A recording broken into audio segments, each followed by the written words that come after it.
नमस्कार साथियों, आप सभी का स्वागत है कहानी केंद्र में। मेरा नाम है मलय भट्टाचार्य। आज आप सुनेंगे मुंशी प्रेमचंद द्वारा लिखी कहानी जिसका शीर्षक है गुरु मंत्र। साथियों, कहानी शुरू करने से पहले आप सभी से ये निवेदन है कि जिन्होंने अभी तक चैनल को सब्सक्राइब नहीं किया है वे कहानी केंद्र को सब्सक्राइब करके उसका एक बेशकीमती हिस्सा बन जाइए, क्योंकि आपके सहयोग से ही ये चैनल आगे बढ़ सकता है और साथ ही साथ इससे मेरी भी हौसला अफजाई होती है। तो शुरू करते हैं आज की कहानी।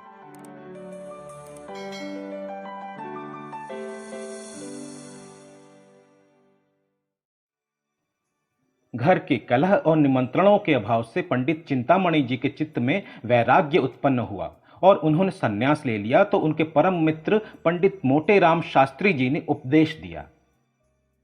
मित्र, हमारा अच्छे अच्छे साधु महात्माओं से सत्संग रहा है।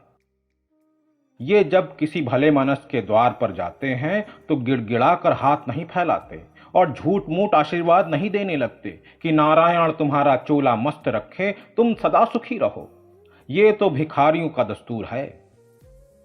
संत लोग द्वार पर जाते ही कड़क कर हाँक लगाते हैं, जिससे घर के लोग चौंक पड़ें और उत्सुक होकर द्वार की ओर दौड़ें। मुझे 2-4 वाणियां मालूम हैं, जो चाहे ग्रहण कर लो। गुदड़ी बाबा कहते थे, मरे तो पांचों मरे। ये ललकार सुनते ही लोग उनके पैरों पर गिर पड़ते थे। सिद्ध बाबा की हाँक बहुत उत्तम थी। खाओ पियो चैन करो, पहनो गहना, पर बाबा जी के सोटे से डरते रहना। नंगा बाबा कहा करते थे, दे तो दे, नहीं दिला दे, खिला दे, पिला दे, सुला दे। ये समझ लो कि तुम्हारा आदर सत्कार बहुत कुछ तुम्हारी हाँक के ऊपर है।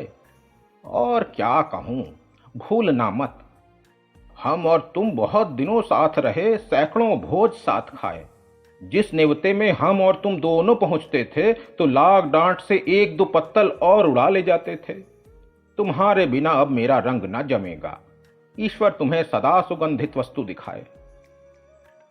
चिंतामणि को इन वाणियों में एक भी पसंद न आई। बोले, मेरे लिए कोई वाणी सोचो। मोटेराम, अच्छा, ये वाणी कैसी है कि न दोगे तो हम चढ़ बैठेंगे। चिंतामणि, हां, ये मुझे पसंद है। तुम्हारी आज्ञा हो तो इसमें कांट छांट करूं। मोटेराम, हां हां करो। चिंतामणि, अच्छा, तो इसे इस भांति रखो, न देगा तो हम चढ़ बैठेंगे। मोटेराम उछलकर, नारायण जानता है, ये वाणी अपने रंग में निराली है। भक्ति ने तुम्हारी बुद्धि को चमका दिया है। भला एक बार ललकार कर कहो तो देखें कैसे कहते हो। चिंतामणि ने दोनों कान उंगलियों से बंद कर लिए और अपनी पूरी शक्ति से चिल्लाकर बोले, न देगा तो चढ़ बैठूंगा। ये नाद ऐसा आकाश भेदी था कि मोटेराम भी सहसा चौंक पड़े। चमगादड़ घबरा कर वृक्षों पर से उड़ गए, कुत्ते भौंकने लगे। मोटेराम, मित्र, तुम्हारी वाणी सुनकर मेरा तो कलेजा कांप उठा। ऐसी ललकार कहीं सुनने में नहीं आई। तुम सिंह की भांति गरजते हो। वाणी तो निश्चित हो गई। अब कुछ दूसरी बातें बताता हूं, कान देकर सुनो।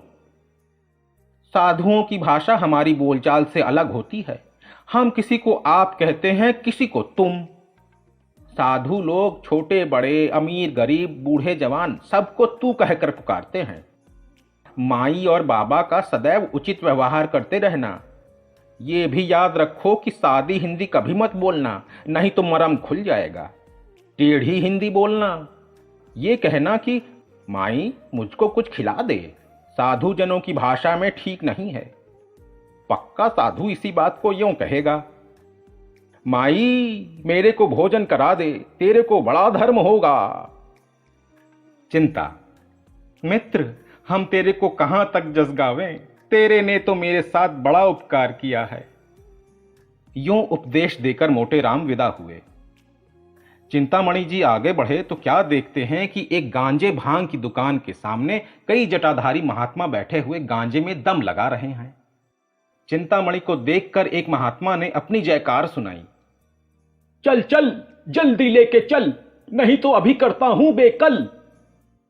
एक दूसरे साधु ने कड़क कर कहा। अराराधम, आए पहुंचे हम, अब क्या है गम। अभी ये कड़ाका आकाश में गूंज ही रहा था कि तीसरे महात्मा ने गरज कर अपनी वाणी सुनाई। देश बंगाला जिसको न भाला, चटपट भर दे प्याला। चिंतामणि से अब न रहा गया, उन्होंने भी कड़क कर कहा। न देगा तो चढ़ बैठूंगा। ये सुनते ही साधु जन ने चिंतामणि का सादर अभिवादन किया। तत्क्षण गांजे की चिलम भरी गई और उसे सुलगाने का भार पंडित जी पर पड़ा। बेचारे बड़े असमंजस में पड़े। सोचा, अगर चिलम नहीं लेता तो अभी सारी कलई खुल जाएगी। विवश होकर चिलम ले ली, किंतु जिसने कभी गांजा ना पिया हो वो बहुत चेष्टा करने पर भी दम नहीं लगा सकता। उन्होंने आंखें बंद करके अपनी समझ में तो बड़े जोरों से दम लगाया। चिलम हाथ से छूटकर गिर पड़ी, आंखें बाहर निकल आई, मुंह से फिचकुर निकल आया, मगर न तो मुंह से धुएं का बादल निकला न चिलम ही सुलगी। उनका ये कच्चापन उन्हें साधु समाज से च्युत करने के लिए काफी था।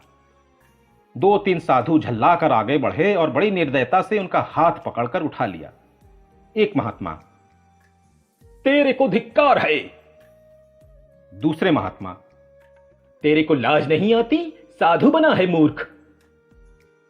पंडित जी लज्जित होकर समीप के एक हलवाई की दुकान के सामने आ बैठे और साधु समाज ने खंजणी बजा बजाकर ये भजन गाना शुरू किया। माया है संसार संवलिया, माया है संसार, धर्मा धर्म सभी कुछ मिथ्या, यही ज्ञान व्यवहार, संवलिया माया है संसार, माया है संसार संवलिया, माया है संसार। गांजे भंग को वर्जित करते, गांजे भंग को वर्जित करते हैं उन पर धिक्कार, संवलिया माया है संसार, संवलिया माया है संसार, संवलिया माया है संसार।